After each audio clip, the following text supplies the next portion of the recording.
Pangulong Marcos, mga kabrigada, pinakamalaking isda o personalidad sa flood control controversy. Ayon yan sa isang kongresista. Naniniwala si House Deputy Minority Leader Antonio Tino na dapat tutukan sa investigasyon sa flood control scandal si dating PLLO Head Undersecretary Adrian Bersamin. Ayon kay Tino, kung nais na matumbok ang pinakamalaking isda na sangkot sa anomalya sa flood control, kailangang imbestigahan si Bersamin na itinuturong bagman ni Pangulong Bongbong Marcos. Si Pangulong Marcos anya ang pinakamalaking isda na tinutukoy. Kaya ang punto ng pagsisiwalat ng umano'y palitan nila ng text messages ni Bersamin ay upang dalhin sa tamang direksyon ang pagsisiyasat sa corruption scheme. Punto nito, kapansin-pansin na pinangalanan na ang Pangulo na direktang tumatanggap ng kickback mula sa flood control sa pamamagitan ni Bersamin at nagmumula kay dating DPWH Undersecretary Roberto Bernardo. Ngunit tila isinasantabi lamang anya ito ng investigasyon ng Senate Blue Ribbon Committee, Independent Commission for Infrastructure o ICI at ng Ombudsman. Kumbinsido ang kongresista na indikasyon nito na tila pinoprotektahan si Marcos lalo't hindi man lamang siya pinahaharap sa investigasyon.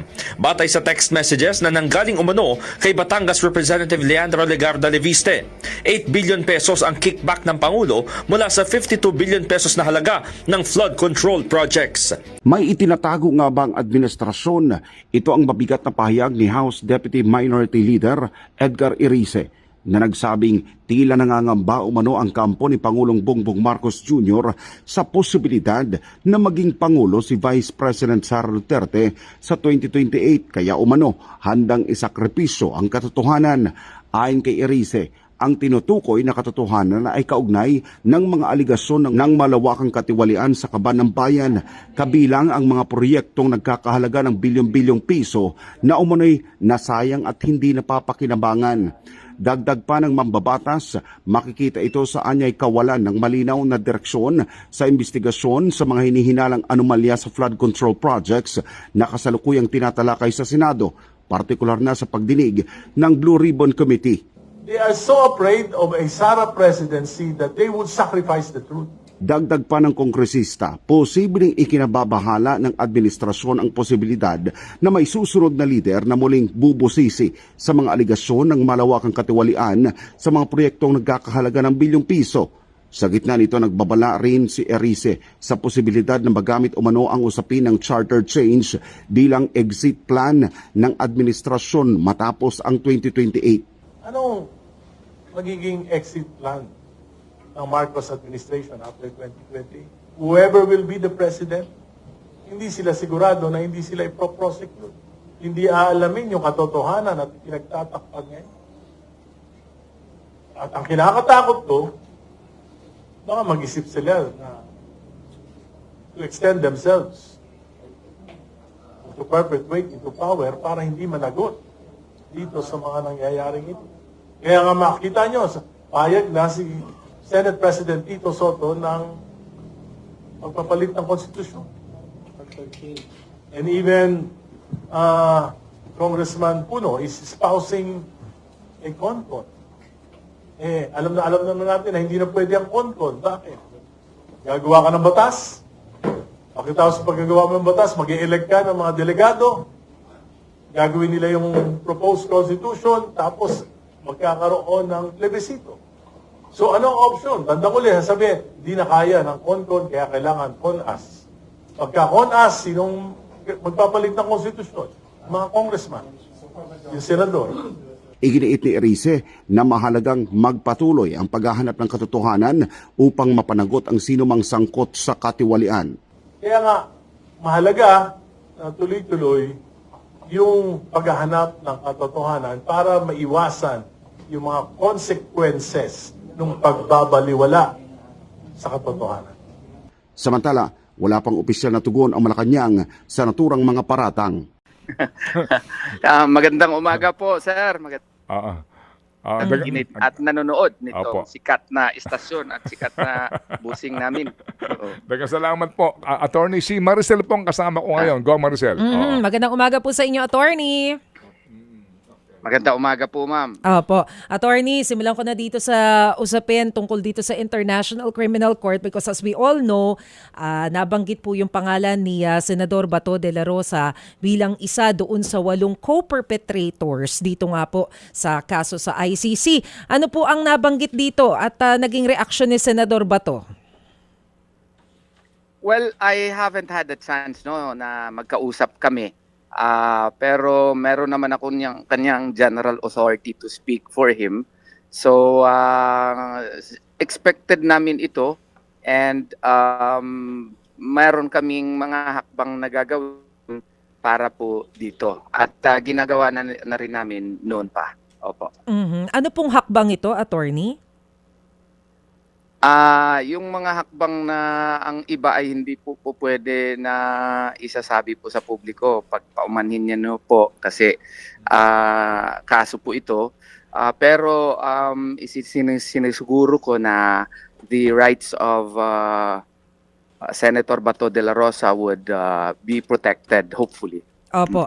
Ang sinasabi po kasi, attorney, ng ilan, kabilang na po si attorney Cristina Conti na nakausap din po namin kahapon, hindi naman ibig sabihin na dahil nakasama doon sa mga co-perpetrators, automatic kung may arrest warrant na. Ano po kayang... Yes. That's true because the issuance of a search of an arrest warrant is in another process. It is imperative that the Office of the Prosecutor will first request the pretrial chamber to issue such warrant of arrest. And we know that. But we do not know if other processes have already been filed because by nature kasi confidential itong mga processes na ito and the warrants are under seal, no? And sometimes they also have this mechanism by which they keep their proceedings under seal in the meantime in order to ensure that the accused would be arrested. Kasi kung ipapublicize na kaagad, meron ngang tendency na mag-iiwas yung akusado na hindi sila madakip. Sino ba rin gustong madakip sa isang foreign court, no? So yun po ang sagot ko dyan. So ito po yung dahilan kung bakit hanggang ngayon ay hindi pa rin po nagpapakita si Senator Bato? Baka isa yan sa mga dahilan. Pero alam naman natin na yun ngang ginawa ni Tatay Digong against kay Tatay Digong. Wala naman yung confirmation kung may warrant of arrest na. Ang napakita nga kina Attorney Martin Delgra was only a diffusion notice, no? So wala pa nga at that time nung pag-aresto sa kanya, wala pa nga talagang warrant of arrest. Oo. Pero pinadakip na. How much more dito na meron ng akin to an information talaga na naka-file and baka they kept the proceedings under seal in the meantime. So it is also a likely possibility that there may be a warrant of arrest already. Attorney, meron po kasing sinasabi na baka dapat ay idaan muna sa local courts itong issue ng... Sige, go ahead, That attorney. has always been our stand. That has always been our stand, no? Kasi yung ICC kasi is a court of last resort, no? That was really created in the past to address issues on crimes of genocide, crimes against humanity, war crimes, no? Specifically, supposedly in Africa and other troubled countries. It did not contemplate situations where countries have healthy judicial system, prosecutorial system, such as the Philippines.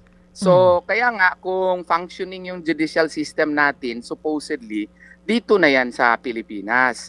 At saka kung i-argue nila na naging party naman tayo noon, inuulit ko na naman yung sinasabi namin na nag-withdraw na nga tayo. And they had a certain window of opportunity to supposedly prosecute any and all alleged war criminals here in the Philippines, but they failed to do so. So, kaya nga, sana dito na sa Pilipinas sana lahat ng mga kaso na ipa-file against kay Senator Bato mananatili yung jurisdiction ng ICC sa lahat ng naging aksyon ng pamahalaan hanggang nung 2019 na miyembro pa ang Pilipinas. He must be referring to the Pangilinan case. Yes, No? opo.